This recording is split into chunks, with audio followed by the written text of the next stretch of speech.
Riaz Mahmood Chaudhary. I presently working as an advocate, and previously I served in the judiciary for 37 years. मैं जज हूँ, तो retire हो गया, फिर मैंने वकालत शुरू कर दी.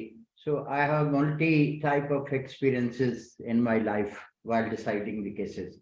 तो ये फंडामेंटल राइट्स वगैरह का आपसे जरा डिस्कस करते हैं. लेक्चर तो क्या देना, आपसे डिस्कस करेंगे चीजों को. ठीक है जी. अब क्वेश्चन ये है कि what is citizen right of a citizen? Right of a citizen is provided in the constitution.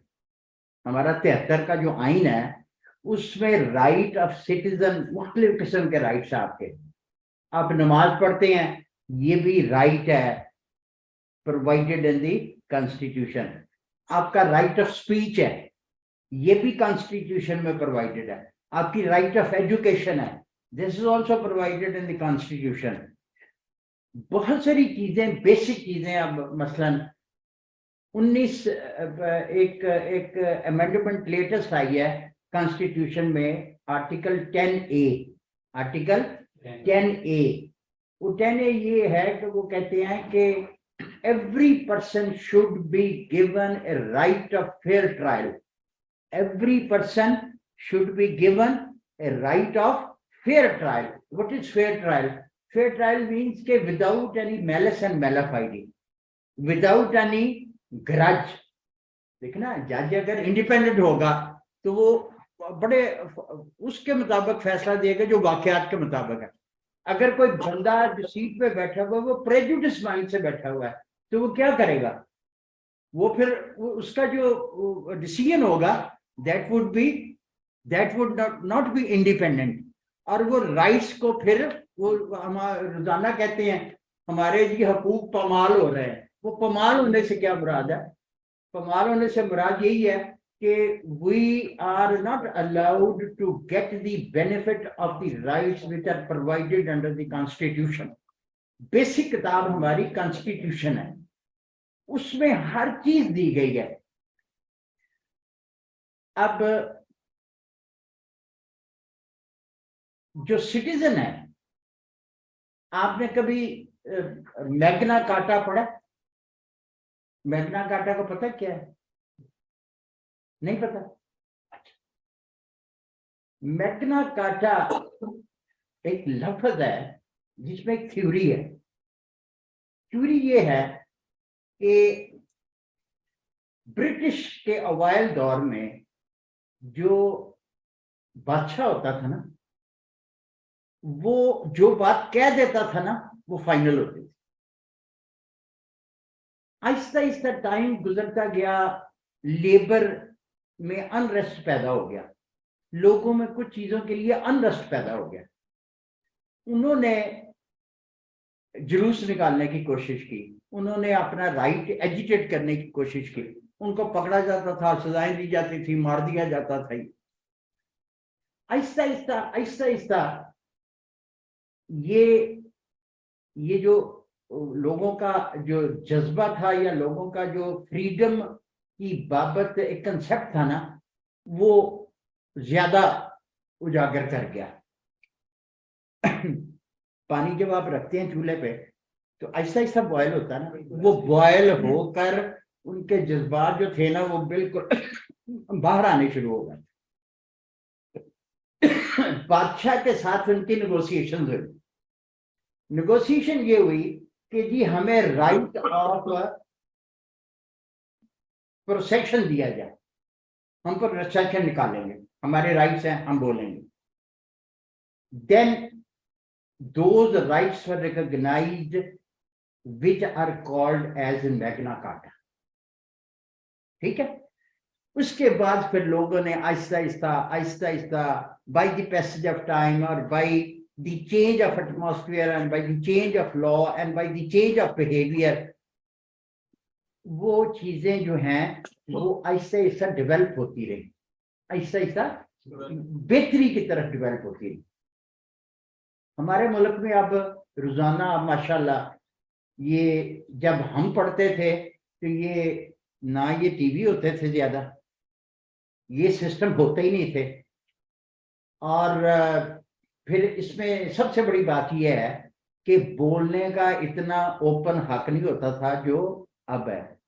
आपकी वो क्या कहते हैं इसको, वो जो सोशल मीडिया, ये सोशल मीडिया क्या चीज है? मीडिया तो हो गया, चलो ये सोशल मीडिया क्या चीज है? This is one of the way to express your feelings irrespective of the fact whether it is against somebody or it is not against somebody. It is in favor of somebody or it is not in favor of somebody. Madam ने कहा मैं graphic करती हूँ, ये graphic में किसी का cartoon बना देती हैं, ठीक है? वो कार्टून जो है वो जिस बंदे का बनाती हैं वो सू कर देता है इनको, ठीक है? अब ये क्या जवाब देंगी? क्वेश्चन ये है कि क्या इनका राइट है किसी का इस तरह मतलब किसी शख्स का कोई ऐसी चीज बना देना, ऐसा ग्राफ बना देना जिससे उसका मजाक उड़े या उसको हेटरेट की नजर से देखा जाए या उसकी जो क्वालिटीज को है अंडरमाइन किया जाए। आप बनाते हैं ना ग्राफिक में, बहुत सारी चीजें आती हैं। Do you have the right to do it? No, but to certain extent, but to certain extent, जिससे वो कहती है ना, छड़ी आप तब तक घुमाएंगे जब तक आपके नाक पे नहीं लगेगी, तब तक इजाजत है। जब आपके नाक पे लगेगी तो जुर्म हो जाएगा। You have the right to move unless it is causing annoyance to any person. आप मोटरसाइकिल चला रहे हैं, कोई बंदा नहीं आपको कहेगा। आप मोटरसाइकिल इस तरह चला रहे हैं कि लोग डर के कोई इधर भाग रहा है कोई इधर भाग रहा है, तो इससे क्या होगा? You are violating the rights of the citizen. ये ज़ेब्रा क्रॉसिंग बनी होती है।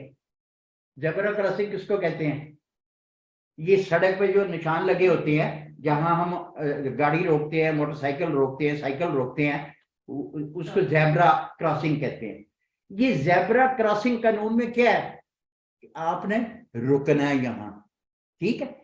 अगर आप उसको क्रॉस करते हैं इट्स अ वायलेशन, है ना? अब जब आप क्रॉस करते हैं तो या आप किसी को हर्ट करते हैं या किसी को नुकसान पहुंचाते हैं या अपने आप को नुकसान पहुंचाते हैं। तो इससे क्या मुराद है कि you are interfering in the fundamental rights of a person, ठीक है? Citizen rights, fundamental right of a person. हर लॉ की ओबीडियंस जरूरी है। लॉ किस लिए होता है? To abide by that law, ठीक है? आप पैदा होते हैं, बड़े होते हैं, स्कूल में जाते हैं, पहली दूसरी तीसरी चौथी पांचवी छठी सातवीं क्लासें पढ़ते हैं ना, फिर 16 क्लासें पढ़ते हैं, एमए, फिर आप मास्टर करते हैं, डबल मास्टर करते हैं, फिर पीएचडी करते हैं। इसलिए to get the maximum knowledge about a subject, ठीक है? ये आपका राइट है। अगर उस राइट को आप पढ़ाने की बजाय उसको गलत इस्तेमाल करेंगे तो फिर क्या होगा? It will be an offence. करती है ना लोग, मजहब है, आप मुसलमान हैं मैं ईसाई हूं, आप कुछ और हैं मैं कुछ और हूं। मेरा राइट है to the extent of my self. मैं ईसाई हूं, मैं उस तरह इबादत करता हूं, ये करता हूं, आपका मैं आपको इंटरफियर नहीं करता। हाँ, अगर मैं बतौर ईसाई मस्जिद में जाके कोई चीज करूंगा which is creating annoyance to the Muslim who are gathered there, फिर वो राइट जो है उससे मुराद ये है कि मैं अपनी एक्सेस कर रहा हूं, मैं अपने राइट की एक्सेस कर रहा हूं और दूसरे को अनॉयंस पहुंचा रहा हूं। Citizen right can not be disturb unless it is provided under the law. लफ्ज लॉ जो है ना, ये बड़ा ही मैनी खेज लफ्ज है। लॉ, कानून, कानून की अमलदारी, compliance of the law in the society is must.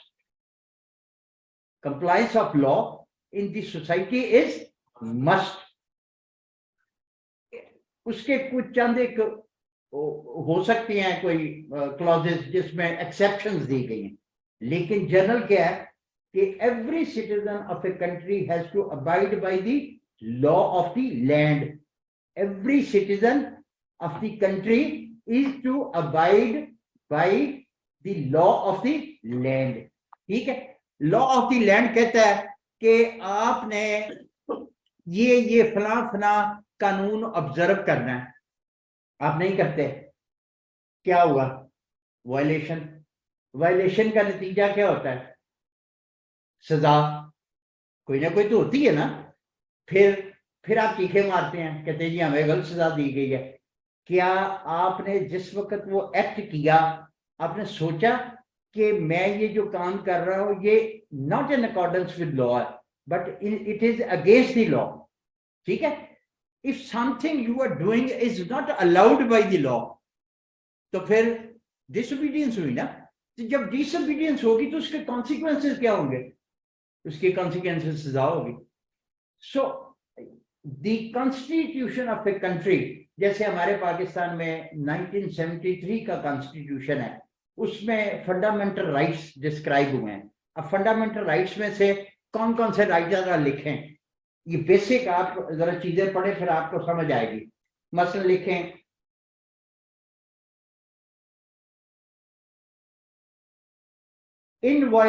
inviolability of dignity of man, INVIOLABILITY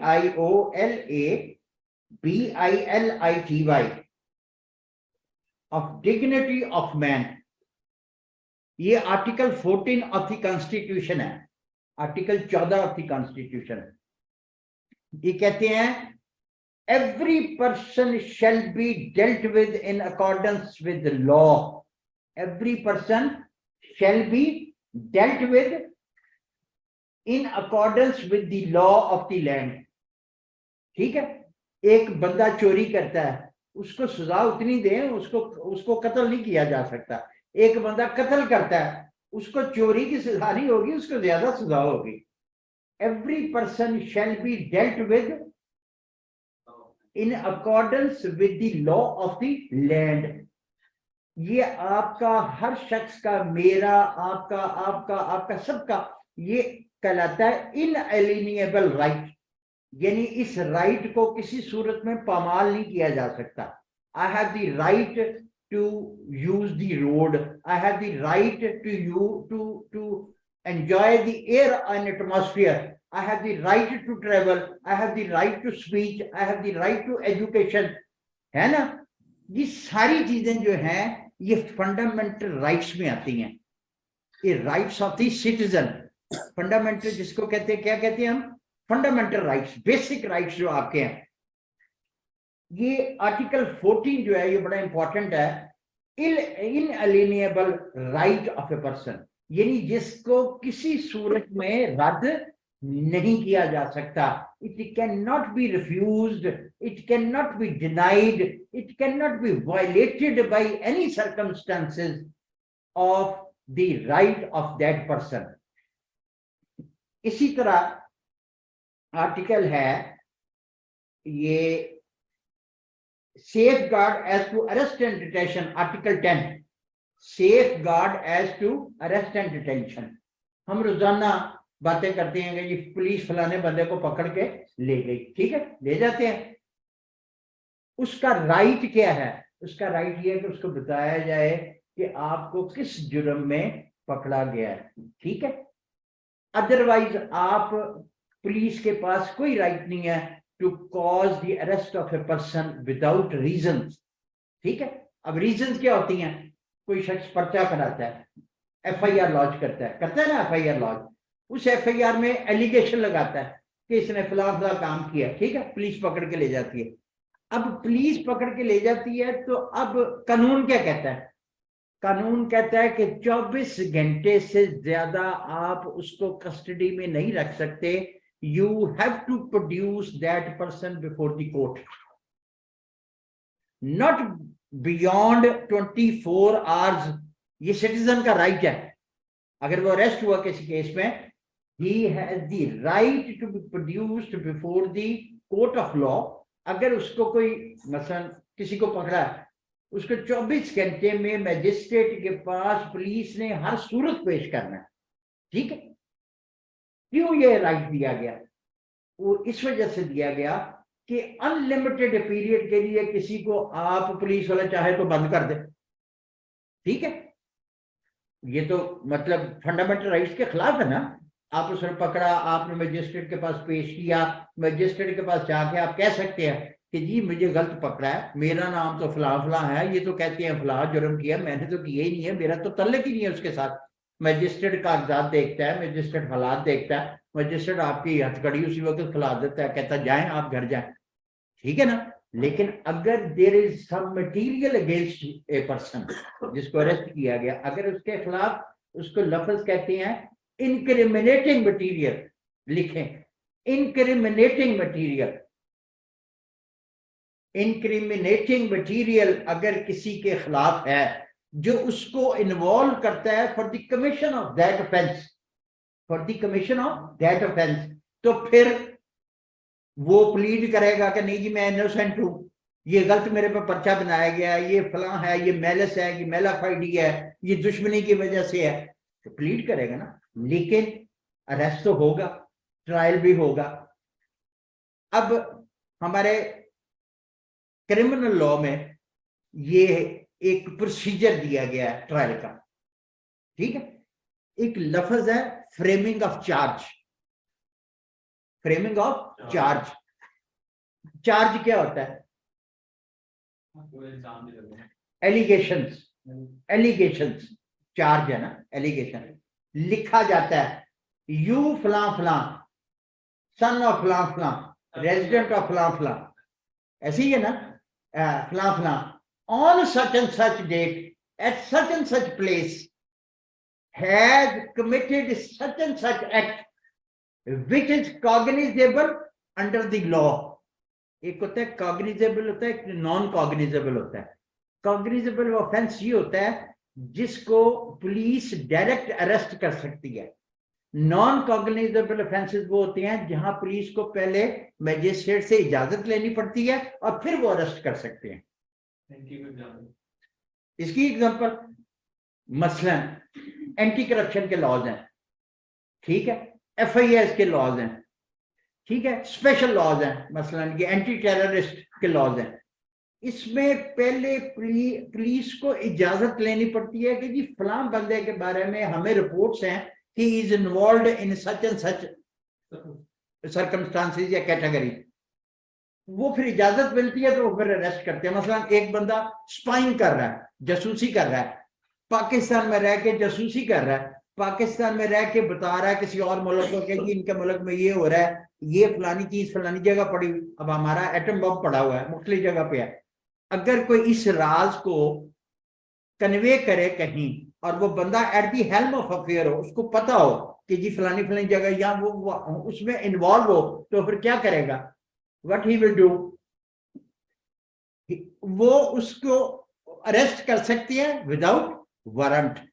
जब उसको अरेस्ट कर सकते हैं विदाउट वारंट, तो इसका मतलब है कि उनकी कॉग्निजेबिलिटी लॉ में उनको इजाजत दी गई है, लॉ में उनको इजाजत दी गई है।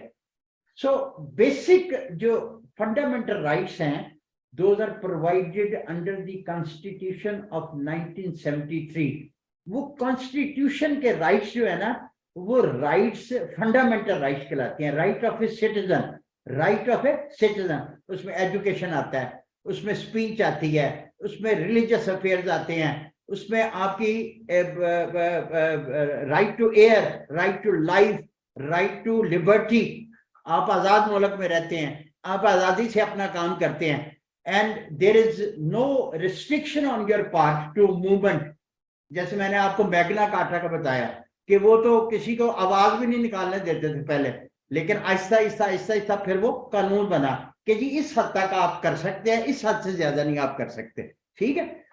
अब ये बेसिक जो चीजें हैं ना, ये राइट टू लिबर्टी और ये फंडामेंटल राइट्स जो हैं, ये हर मुल्क में हर जगह पे, हमारे पाकिस्तान में these are provided in the basic laws.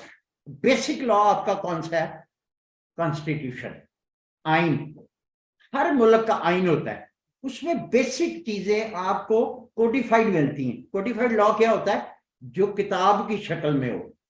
Codified law वो क्या होता है? जो किताब की शक्ल में हो। अब कॉन्स्टिट्यूशन एक किताब की शक्ल में है ना, उसमें मुख्तलिफ चीजें हैं। अब लेटेस्ट अमेंडमेंट एक आई है, आर्टिकल 19A। लेटेस्ट एक अमेंडमेंट आई है, आर्टिकल 19A। वो क्या है? Right of information.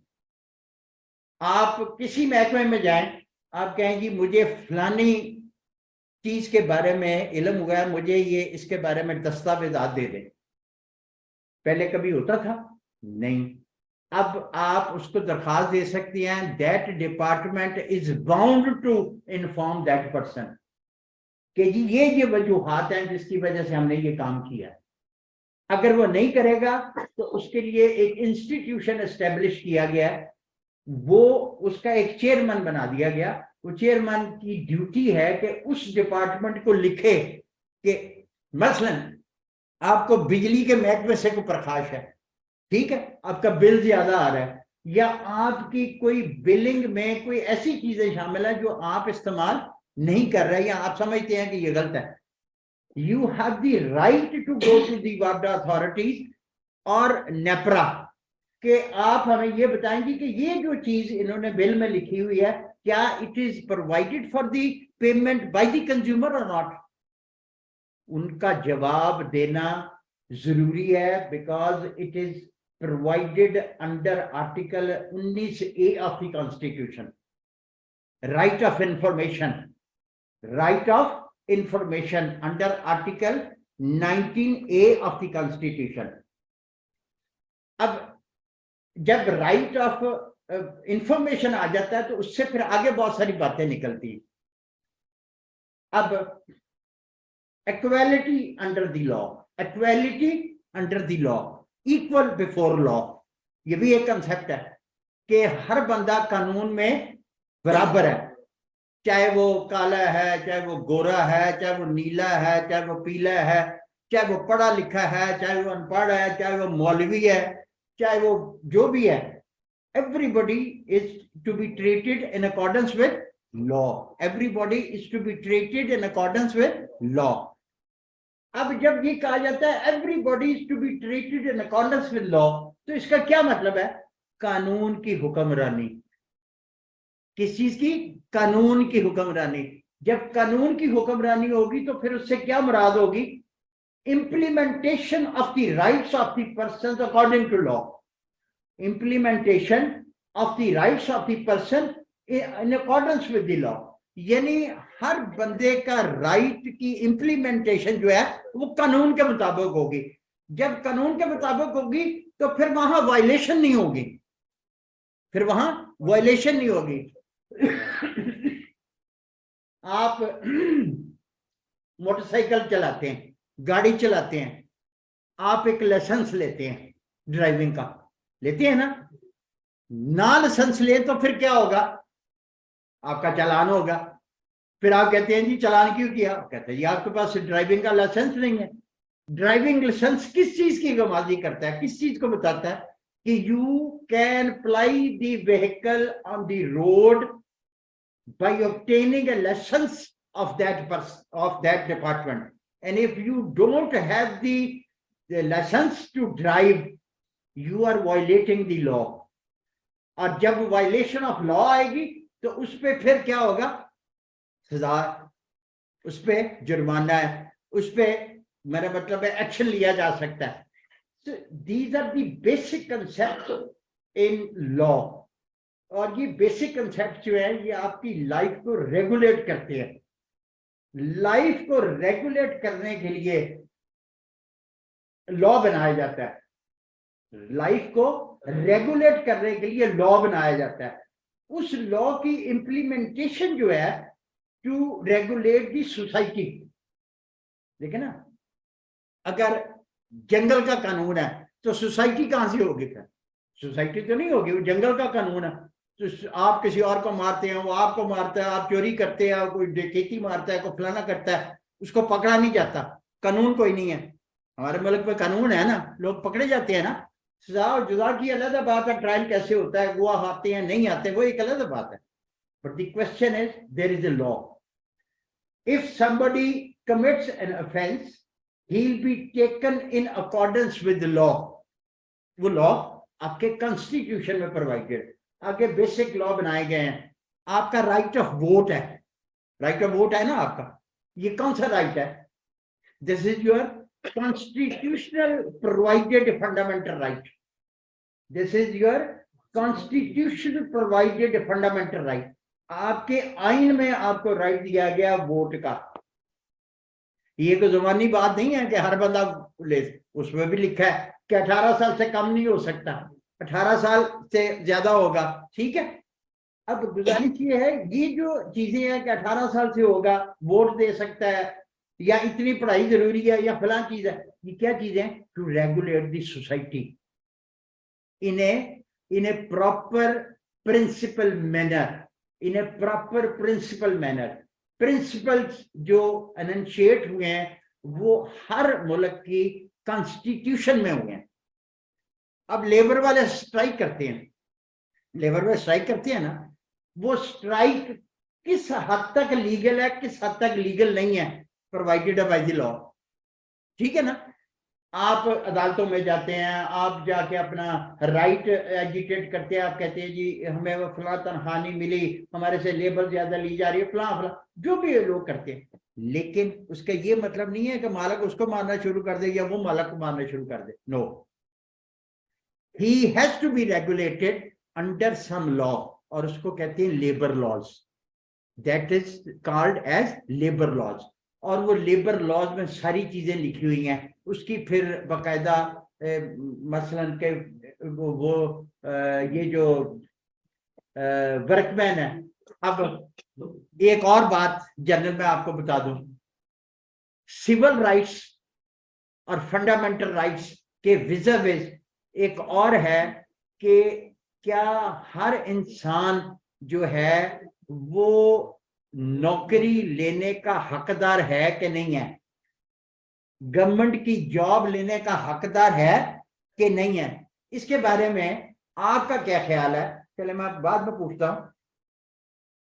आप हर बंदा जो पढ़ा लिखा होगा, मसलन एक बंदे ने मैजिस्ट्रेट बनना है, मैजिस्ट्रेट की क्वालिफिकेशन लिखी है कानून में, क्या लिखी है कि he must be a law graduate. क्या होना चाहिए? लॉ ग्रेजुएट, यानी उसने कानून की तालीम की डिग्री ली होगी। जब तक कानून की तालीम की डिग्री नहीं ली होगी, क्या वो मजिस्ट्रेट या सिविल जज बन सकता है? नहीं बन सकता। तो ये चीजें जो हैं ये आपकी सोसाइटी को, आपकी लाइफ को, आपके लाइफ अफेयर्स को रेगुलेट करती हैं।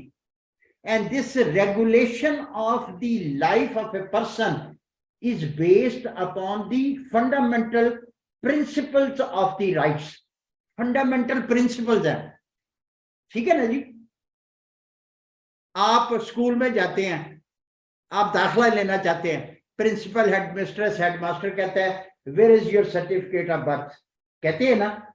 सर्टिफिकेट ऑफ बर्थ क्यों लिया जाता है? क्यों लिया जाता है? सर्टिफिकेट ऑफ बर्थ क्या क्या चीजें बताता है? आप कब पैदा हुए, आपके वालिद का नाम क्या है, आप किस घराने में हुए, मतलब नॉन मुस्लिम है, मुस्लिम है, लिखा जाता है ना सारा। फिर प्लेस ऑफ बर्थ है, वो प्लेस ऑफ बर्थ कितनी इंपॉर्टेंट होती है। गांव है, फलाना है, फिर उसकी कोई तस्दीक करता है, कौन करता है? गांव का चौकीदार, कि हाँ जी 40 साल के घर वो फलाना बेटा पैदा हुआ है या फलाने के घर बेटी पैदा हुई है, करते हैं ना। अब आपको एक और बात बताऊं, अगर आपका गांव से ताल्लुक है, एक रोज नामचा लिखा जाता है, डेली डायरी, पता है आपको? नहीं, पटवारी के पास होता है, बेसिक पटवारी के पास होता है। उस रोजनामचे में हर चीज डेली जो उस हल्का गांव में होती है वो उसकी जिम्मेवारी है कि वो दर्ज करे। वो इसमें कुताही हो जाती है, नहीं दर्ज करते, लेकिन it is written in the law कि पटवारी के रोज नामचा ये फारसी का लफ्ज है। ये रोजाना में जो एक्टिविटीज जिस इलाके में होती हैं और जिसका वो इंचार्ज होता है, जिस इलाके में वो तैनात होता है, ड्यूटी होती है उसकी, he has to write that रोज नामचा। बच्चा पैदा हुआ है, बच्चा फौत हो गया, फलाने की शादी हुई है, फलाने की मरग हुई है, फलाने का बाप फौत हो गया, फलाने का बेटा डीसी बन गया, फलाना मुल्क अपना गांव छोड़कर चला गया, फलाने की फलाने से लड़ाई हुई, फलाने ने फायर मारा, फलाने ने सोटी मारी, फलाने हर चीज उस रोजनामचे में लिखी जाती है। और पटवारी के उस रोजनामचे की बेसिस पे फिर पुलिस के केस डायरी लिखी जाती है डेली। वहां का भी एक रोजनामचा होता है पुलिस का भी। वो पुलिस का रोजनामचा और पटवारी का रोजनामचा, अगर एक गांव में कोई वाकया हुआ तो वो दोनों आपस में कोइंसाइड करने चाहिए, मिलना चाहिए। वहां क्या लिखा गया था, वहां क्या लिखा गया था। अब पटवारी का रोजनामचा क्यों इंपॉर्टेंट होता है? पटवारी का रोजनामचा इसलिए इंपॉर्टेंट होता है कि उसका उस गांव से और उस हलके से बहुत गहरा ताल्लुक होता है, जमीनों का गहरा ताल्लुक होता है। उसको पता है फलां जमीन फलां की है, उसके इतने बेटे हैं, उसकी इतनी बीवियां हैं, उसके फलां फलां बुजुर्ग जिंदा हैं, फलां फलां फौत हो गए हैं, उनकी विरासत ऐसे है। एक पेडिग्री टेबल बनती है ना हमारी विरासत की, दादा परदादा से लड़ी शुरू होती है, फिर नीचे आती है, फिर वो सारी लिखी जाती है, इतने पोते, इतने दोते, इतने फलाना फलाना। वो किस लिए बनाई जाती है? विरासत के लिए। वारिस कौन कौन है बंदे के। इसी तरह रोजनामचा जो पुलिस में लिखा जाता है उसमें भी उसका अंदराज होता है। ये अंग्रेजों ने क्रिएट किया किस लिए? लोगों पे उनको काबू करने के लिए, उनको प्रोटेक्ट करने के लिए, उनको काबू करके हर चीज हमें पता होनी चाहिए। शाम को वो रिपोर्ट फिर जाती है डिप्टी कमिश्नर के पास, ठीक है। आप जमीन बेचते हैं, उसका भी रोजनामचे में अंदराज होता है। आप जमीन खरीदते होता है जी, आपके इलाकों में हर जगह होता है। आप जमीन बेचते हैं, it is mention in the रोजनामचा। आप जमीन खरीदते हैं, it is mention in the रोजनामचा। आप कोई दावा, आपके को मुकदमेबाजी चल रही है, the patwari has to mention if it relates to him, कि वो दर्ज करे कि फलां की फलां जमीन के बारे में आपस में लिटिगेशन है। दिस रोजनामचा is very important. It is a document which is created 100 years before, और ये राइट देता है of information to any person. मैं जब भी कोई चीज खरीदूंगा गांव में तो वो अंदराज होगा। Any person can go to patwari कि यार वो बताओ, वो फलाने चौधरी साहब ने कोई जमीन का सौदा किया? वो कहेगा हाँ किया। कब किया? वो रोजनामचा निकालेगा, आपको बता देगा फलां तारीख को फलां वक्त पे फलां शख्स ने आके मुझे बताया था कि वो फलां चौधरी साहब जो है ना, वो फलां कमी से इतना रकबा उसके ले रहे हैं और इसको पैसे दे रहे हैं। ये मेंशन किया जाता है। This is all for the regulating the society in accordance with the law.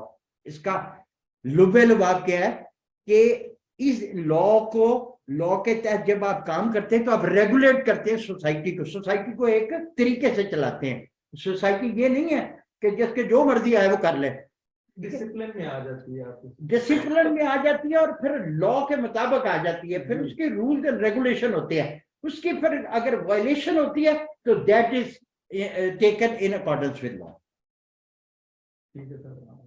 ठीक हो गया जी, थैंक यू वेरी मच।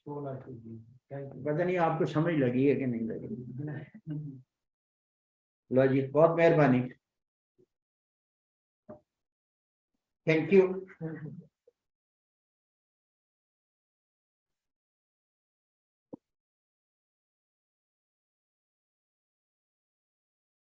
जी, ये भी बेसिकली हमारे इस प्रोग्राम का इंटीग्रल पार्ट है। तो आपको लॉ के बारे में भी, लॉ उसकी इम्प्लीमेंटेशन जस्ट बेसिक नॉलेज दिया जाए। बेसिक नॉलेज मैंने स्टार्ट में भी आप लोगों को कहा था कि वो बहुत इम्पोर्टेंट होता है। उसमें आपका वो प्रोफेशन हो, उसकी एजुकेशन हो, उसमें एक लेवल बात है, बट आपको हमेशा कोशिश ही करनी चाहिए कि जो आपकी मामलात हैं सोशल पर्सनल जितने भी हैं उनमें जो भी रिलेटेड या रेलिवेंट डिपार्टमेंट्स हैं, एरियाज हैं, उनमें आप इंफॉर्मेशन भी हद तक अप टू डेट रहें, ठीक है। उसकी एग्जांपल मैं आपको यानी एक देता हूँ कि हम